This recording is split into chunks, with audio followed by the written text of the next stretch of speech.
নমস্কাৰ, এই মুহূৰ্তত লৈ আহিছো দিনটোৰ কেইবাটাও গুৰুত্বপূৰ্ণ খবৰ। অসম তথা ৰাষ্ট্ৰীয় আৰু আন্তঃৰাষ্ট্ৰীয় এনেধৰণৰ খবৰবিলাক নিতৌ পাই থাকিবৰ কাৰণে চেনেলটি ছাবস্ক্ৰাইব কৰি ভিডিঅ'টিক একোটিকৈ লাইক কৰি ভিডিঅ'টি আগলৈ শ্বেয়াৰ কৰিবলৈ নিশ্চয় নাপাহৰিব। আজিৰ প্ৰথমটো গুৰুত্বপূৰ্ণ খবৰ আপোনালোকক দিব বিচাৰিছো। আজিৰ এই প্ৰথমটো গুৰুত্বপূৰ্ণ খবৰ হ'ল জুনমনি ৰাভাৰ মৃত্যুৰ সন্দৰ্ভত এটি ডাঙৰ খবৰ এই মুহূৰ্তত আহি পৰিছে। সমগ্ৰ অসম তথা সমগ্ৰ ৰাজ্য কঁপাই যোৱা জুনমনি ৰাভাৰ মৃত্যুৰ সন্দৰ্ভত বিগত প্ৰায় ৭০-৭৫ দিন হৈ যোৱাৰ পিছত আজিলৈকে ৰহস্যৰ আৱৰ্তত সোমাই থাকিল জুনমনি ৰাভাৰ মৃত্যু। এই জুনমনি ৰাভাৰ মৃত্যু সন্দৰ্ভত আজি ওলাইছে এটি ডাঙৰ খবৰ। CBI তলব কৰিলে SP লীনা দলেক। অতিকৈ বিতৰ্কিত আৰু সমগ্ৰ ৰাজ্যজুৰি সমগ্ৰ ভাৰতবৰ্ষত লগতে জুনমনি ৰাভাৰ আত্মীয় জুনমনি ৰাভাৰ মাতৃ জুনমনি ৰাভাৰ ঘনিষ্ঠসকলে দাবী কৰা মতে SP লীনা দলেক CBI তদন্ত কেতিয়া কৰিব এই সন্দৰ্ভত সমগ্ৰ ৰাজ্যজুৰি দাবী উত্থাপন হৈছিল আৰু অৱশেষত আজি CBI তলব কৰিলে SP লীনা দলেক।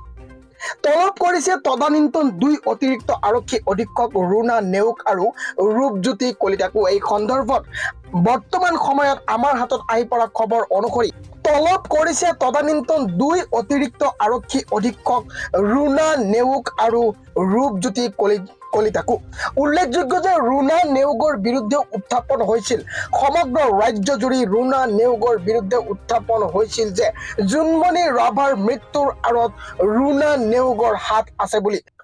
SI জুনমনি ৰাভাৰ মৃত্যুৰে নাম সাঙুৰ খাইছিল সেই সময়ত 3 আৰক্ষী বিষয়াৰ, আৰু সেই 3 আৰক্ষী বিষয়া গুৱাহাটীৰ এটা গেষ্ট হাউচত অতি গোপনে জেৰা চলাইছে CBI। CBI এই মুহূৰ্তত গুৱাহাটীত এটা গেষ্ট হাউচত অতি সংগোপনে জেৰা চলাইছে এই 3 গৰাকী বিষয়াক, যি 3 গৰাকী বিষয়াৰ নাম সাঙুৰ খাইছিল জুনমনি ৰাভাৰ মৃত্যুৰ সৈতে। বঙাইগাঁও SP কনফাৰেন্সৰ পাছতেই জেৰাৰ সন্মুখীন হৈছে লীনা দলে। উল্লেখযোগ্য যে বঙাইগাঁও SP কনফাৰেন্স হোৱাৰ পিছতেই জেৰাৰ সন্মুখীন হৈছে SP লীনা দলে। জুনমনি ৰাভাৰ মৃত্যুৰ সন্দৰ্ভত এই মুহূৰ্তত আমাৰ হাতত আহি পৰা এটা ডাঙৰ খবৰ আপোনালোকক দিব বিচাৰিছো।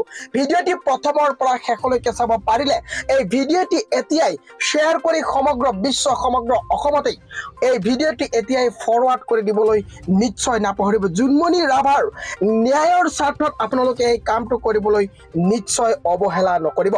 CBI তলব কৰিলে ইতিমধ্যে SP লীনা দলেক। উল্লেখযোগ্য যে SP লীনা দলেৰ বিৰুদ্ধে অভিযোগ আছিল সমগ্ৰ ৰাজ্যবাসীৰ।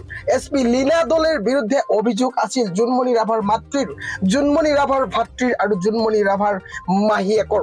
SP লীনা দলে তলব কৰিছে তদানীন্তন 2 অতিৰিক্ত আৰক্ষী অধীক্ষক ৰুণা নেওগ আৰু ৰূপজ্যোতি কলিতাকো। ৰুণা নেওগ আৰু ৰূপজ্যোতি কলিতাৰ বিৰুদ্ধেও সমগ্ৰ ৰাজ্যজুৰি উত্থাপন হৈছিল অভিযোগ, আৰু অৱশেষত আজি ৰুণা নেওগ আৰু ৰূপজ্যোতি কলিতা আৰু SP লীনা দলেক ইতিমধ্যে এটা গেষ্ট হাউচত অতি গোপনে জেৰা চলাইছে CBI। জুনমনি ৰাভাৰ মৃত্যুৰ সন্দৰ্ভত চলাইছে এই জেৰা। উল্লেখযোগ্য যে সমগ্ৰ অসমতেই দাবী উত্থাপন হৈছিল যে CBI তদন্ত দিব লাগে জুনমনি ৰাভাৰ মৃত্যুৰ সন্দৰ্ভত। জুনমনি ৰাভাৰ মৃত্যু যে এটা ৰহস্যৰ আৱৰ্তত সোমাই পৰিছে এয়া সমগ্ৰ ৰাজ্যবাসীয়ে কেতিয়াও মানি ল'ব পৰা নাছিল, আৰু অৱশেষত CBI তদন্ত দিছিল যদিও CBI বিভিন্ন সময়ত বিভিন্ন ধৰণে তদন্ত চলোৱাৰ পিছত অৱশেষত লীনা দলে ৰুণা নেওগ আৰু ৰূপজ্যোতিৰ বিৰুদ্ধেও ৰাইজে অভিযোগ উত্থাপন কৰিছিল যে CBI কিয় বৰ্তমান সময়লৈকে এই 3 গৰাকী ব্যক্তিক, এই 3 গৰাকী বিষয়া কিহৰ কাৰণে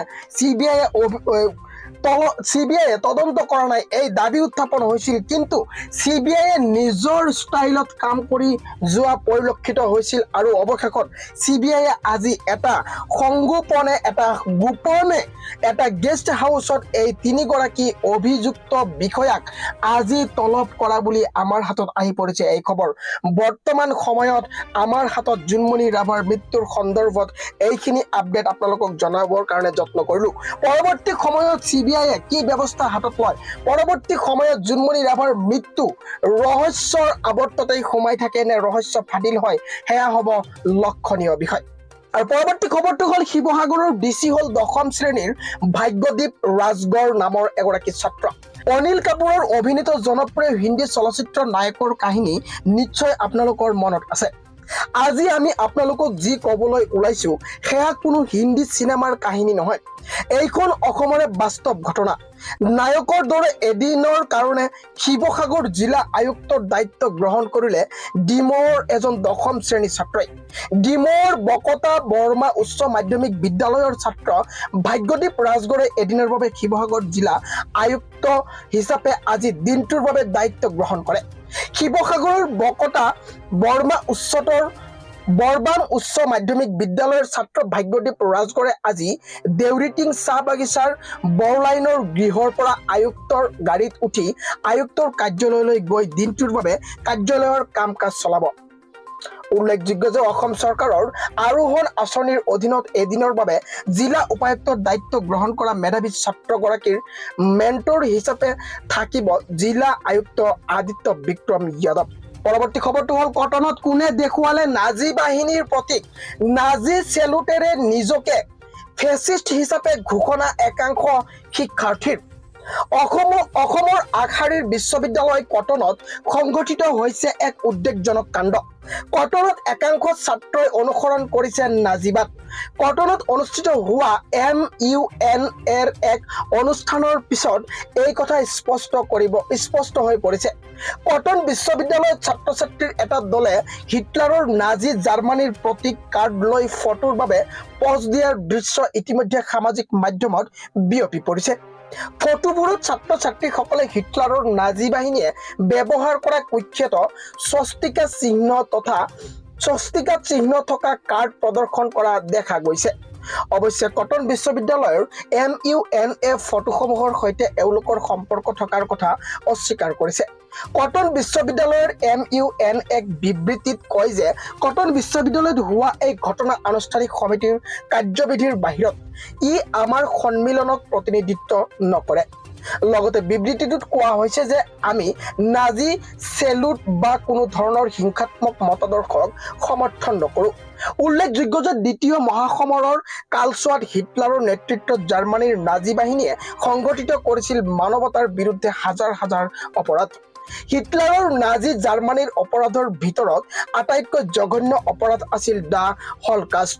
হলকাষ্ট হৈছে দ্বিতীয় বিশ্বযুদ্ধৰ সময়ত ইউৰোপীয় ইহুদীসকলক গণহত্যা।